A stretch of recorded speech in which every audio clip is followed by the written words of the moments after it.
Hello, hello, hello, and welcome to our Monday Facebook Live. So I love seeing where you guys are all from. So if you haven't popped it on in, we've got Leah from Wyoming, but she's in Alaska right now. That sounds like a lot of fun. Oklahoma, South Carolina, Missouri. We've got a Georgia, a Florida, Nebraska.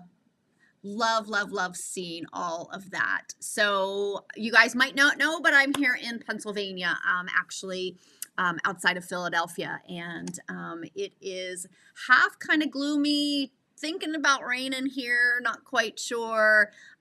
Anyway, for those of you that don't know me, my name is Lisa Kaye, and I have been in this quilting realm for now about 20 years. I know that's kind of aging myself, and I've done just a little bit of everything. I've manufactured rulers, so if you're not familiar with the Quilter's Groove rulers, you can check them out down here on my site. But today I'm super excited because we're talking about one of my favorite things, and that's whole cloths. So I have been in a little bit of a slump, so give me a thumbs up if you kind of have been there too. Really, really struggling to get back into the groove of things. So I thought, you know what? I think I'm going to sign up for a class.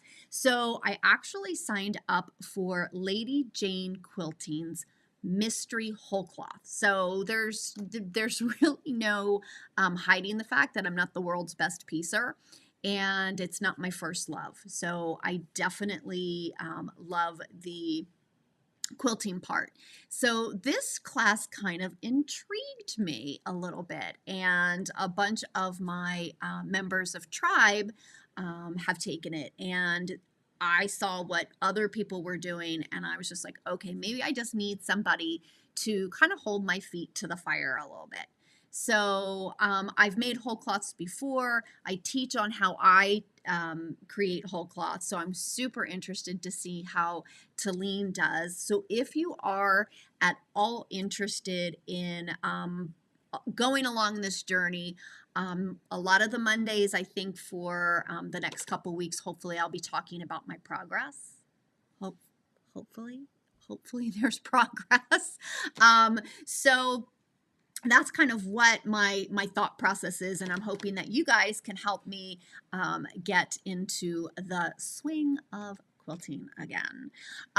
So I did, and give me like a thumbs up or a hell yeah if you've actually taken her class before. So Talene is from South Africa, and I could just sit and listen to her accent all day. I think it's pretty cool. So this is the week that I'm jumping in. I'm choosing my fabric. I'm choosing my thread. So I'm just in the beginning stages of this class. You can sign up for this class at any point, just so you know, so you can check it out on her website. But I thought that I would go through a couple of the quilts that I've made, the whole cloth quilts. I'm going to show you some of the fabric that I have chosen for, I don't know necessarily for this particular one because I'm waiting on a couple things to come in, which I'm going to show you those as well. So if you have made a whole cloth before, I'd love to hear about it in the comments. What fabric did you use for your whole cloth? And then I'm curious to see what kind of thread you used. We're going to talk about batting as well. Not today, just because I try to keep these on the shorter side. I think next week we can go and we'll talk more about batting. But so let's take a look at some of the fabric that I chose or I have that could be used as a whole cloth. Okay, so I'm going to change my view, so let's cross our fingers and hope all my tech is working properly. So let's go. Okay, so here you should be seeing a green fabric.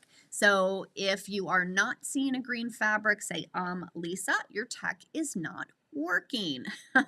Okay, so it's hard to see, but this is almost like a linen fabric. And I thought that, one, I love the color green, this particular green, and I thought it would quilt up really, really pretty. So that was one of the ones that I chose. Now, this is just a regular width fabric, so I am limited as to the size that I can do, or I'd have to piece it. Now I have pieced it before for whole cloths. I just don't love it as much.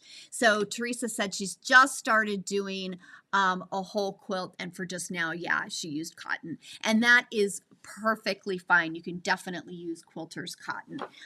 This one is also, so you can kind of see on this one that there's a little bit more of texture to it. Let me see if I can't zoom in just a little bit. Let's see.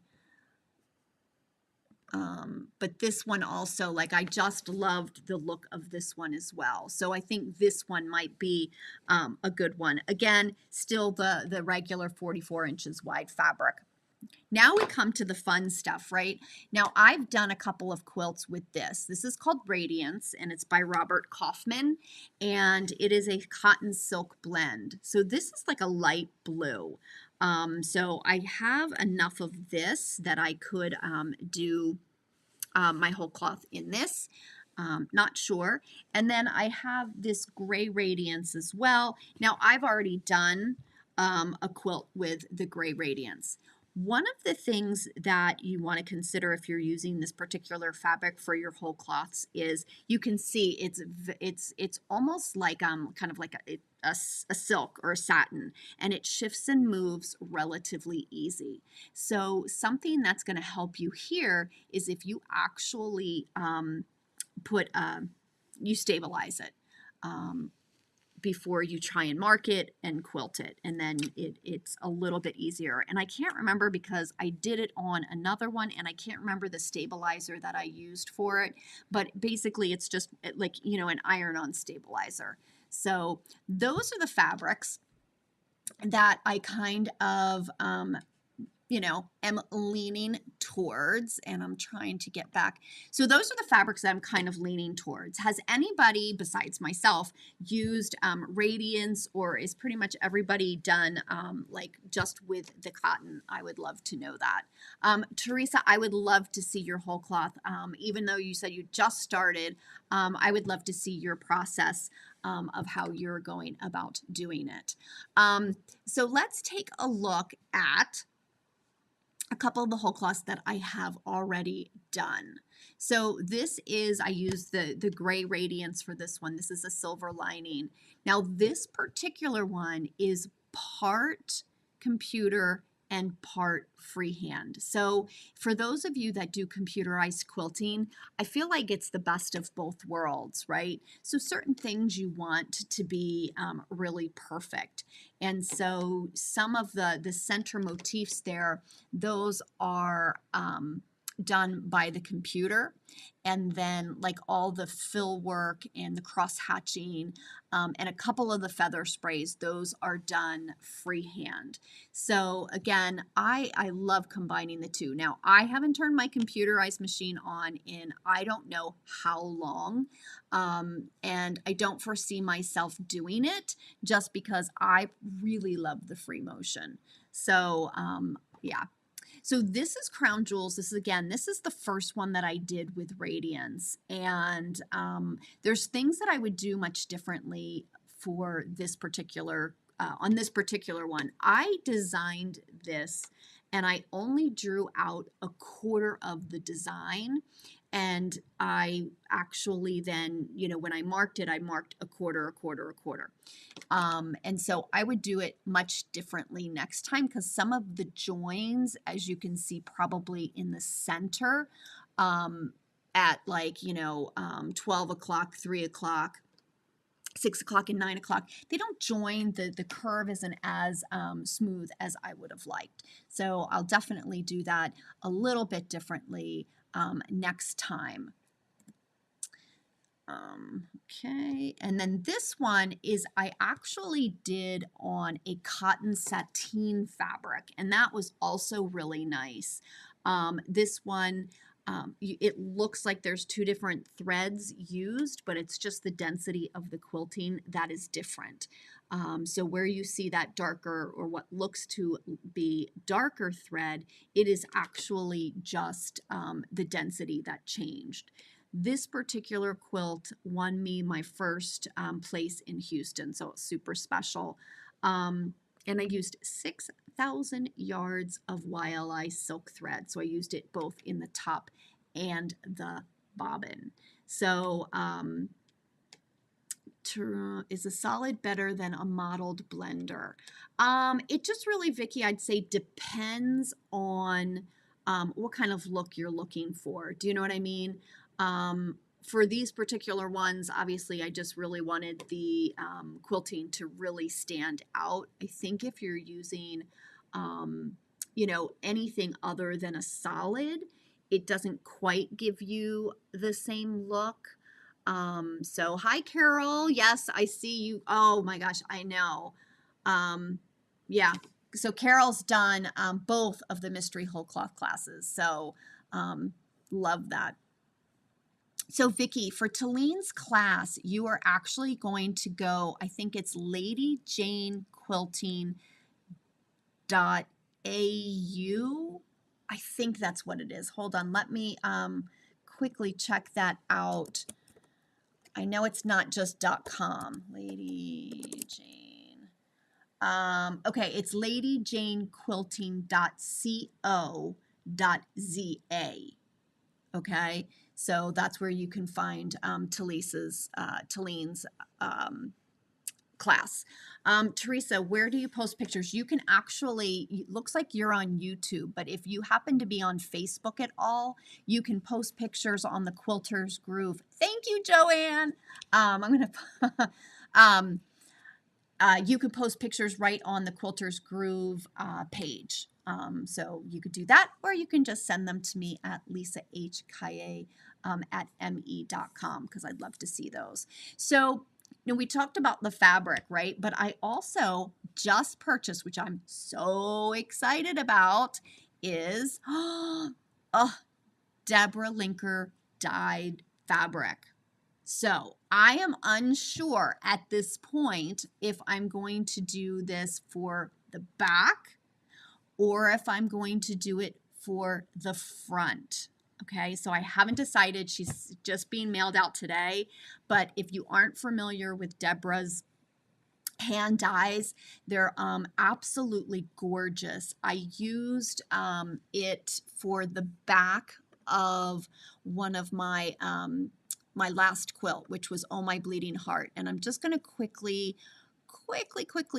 see if I can find that particular picture, because it is it's absolutely gorgeous. So give me a second. I've got to scroll back in my pictures. I feel like I'm like Wheel of Fortune here, scrolling. Okay, maybe I won't be able to find it. Okay, I don't think I'll be able to find it really quick. I'm so sorry. I should have pulled this up ahead of time so that you guys could have seen it. So hold on, I'm going to give it one more roll of the. Oh boy, I'm not even to COVID time. Okay, I'll post it on the Quilters Groove Facebook page so that you can see it. But it is actually quite stunning. So yeah, so I bought this colorway and I bought this one too. So I don't know, you guys, they're absolutely gorgeous, and I'm honestly, I might have to make two. So yeah, I should design my own front for that gorgeous fabric. I know I should, Vicki, but that's just one more thing that I would have to actually do. So I'm not quite sure if I'm up that. Yeah, I know I posted it someplace, Vicki. I'm just not sure where it is, but this is the quilt called Oh My Bleeding Heart that actually bled on me. And I love the back of it. And I should have, hold on, I'm going to give it one more try.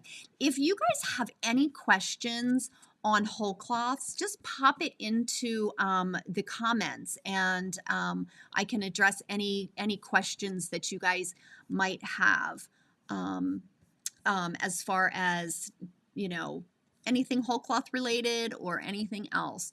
So I think for this particular one, depending upon what fabric I'm using, I think it's going to require me to purchase some YLI silk thread, some more.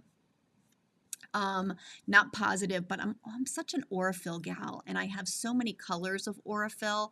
All right, so hold on. I think I'm coming to it.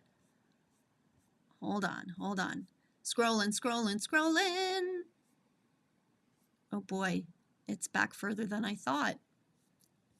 Okay.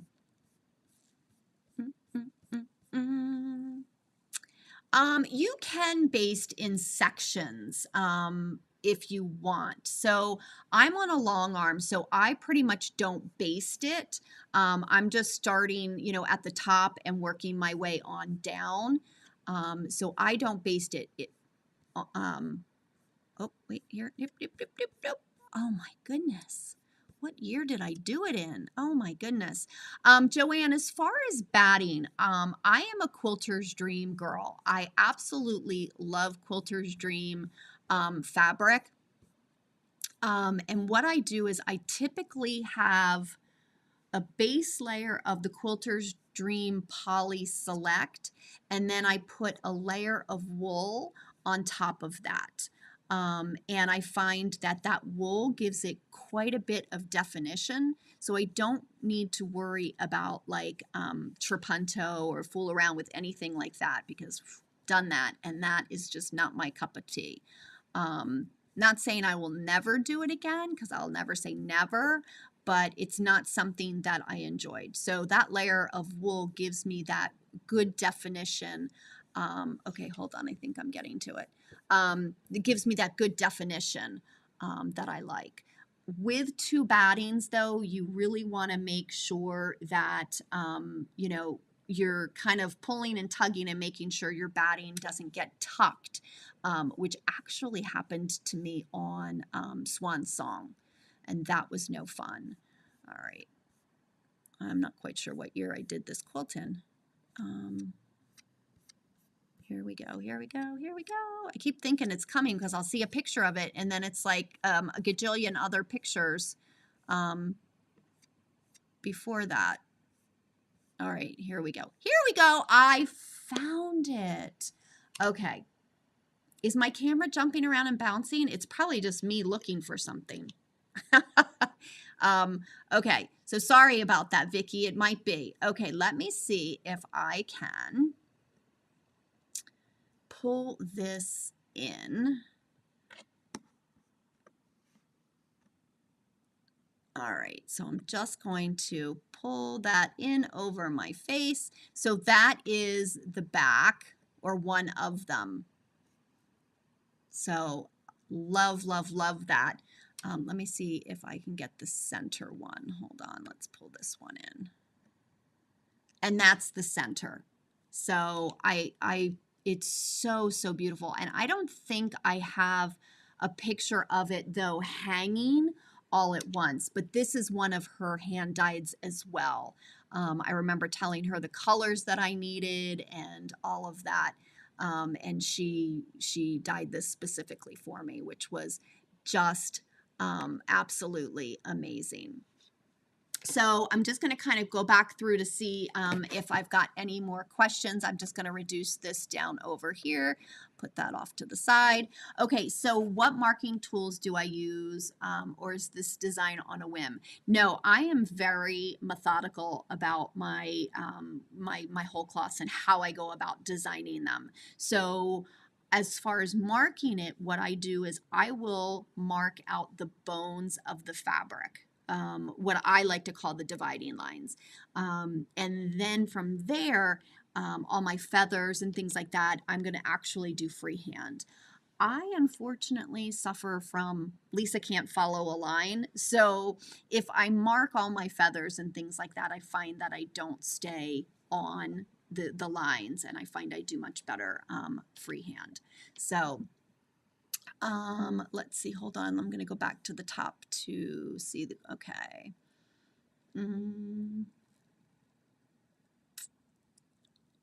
Okay. talked about the batting. I talked about basting.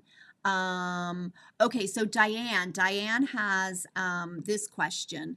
For a whole cloth quilt, do you recommend pre-washing the fabrics before marking and quilting? So yes, I do. I will pre-wash all of my fabrics just because I've had some bleeding incidents. So I do pre-wash all of my fabric.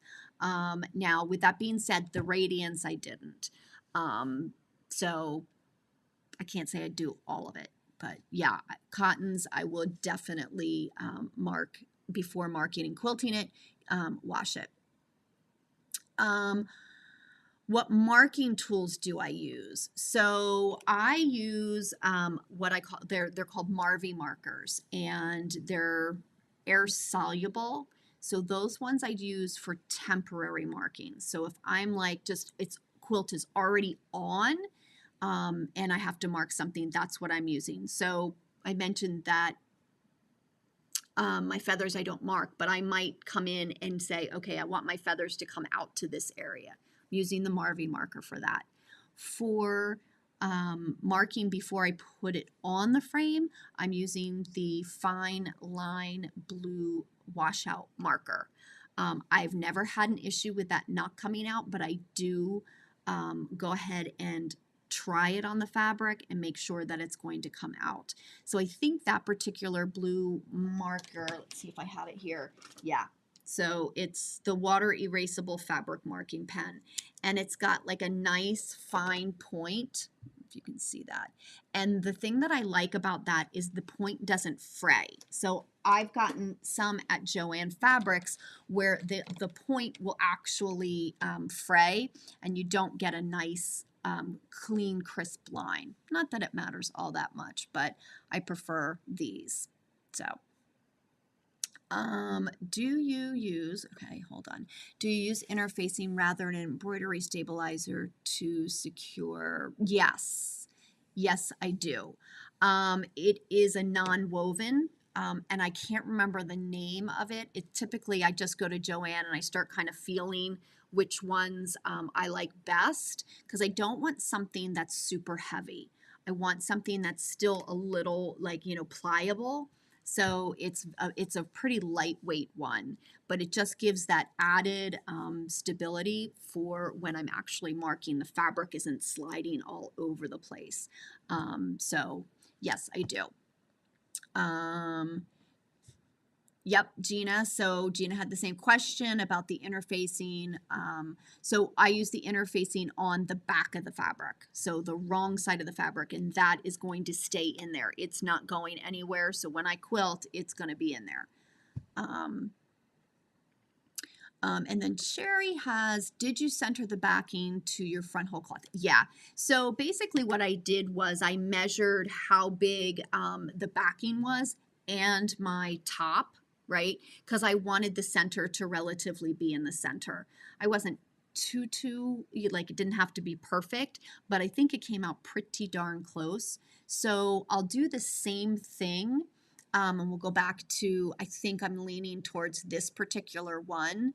Let's see.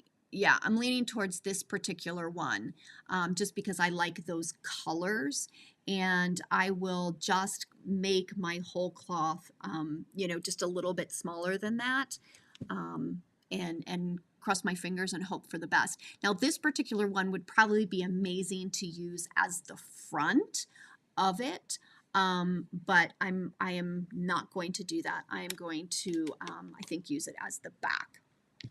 So that is all I have for you today. I'm hoping that next week I'm going to have narrowed down my fabric, which fabric I'm going to use. I know it is tropical, Sherry. I know it does. I really like that. So I'm going to narrow down my my fabric and my thread selection. So hopefully that's going to be what I'm using. Vicky's still confused about interfacing. Basically, Vicky, so the radiance is really slippery, right? And so if I put a stabilizer and interfacing on the back of this fabric before I mark it, right?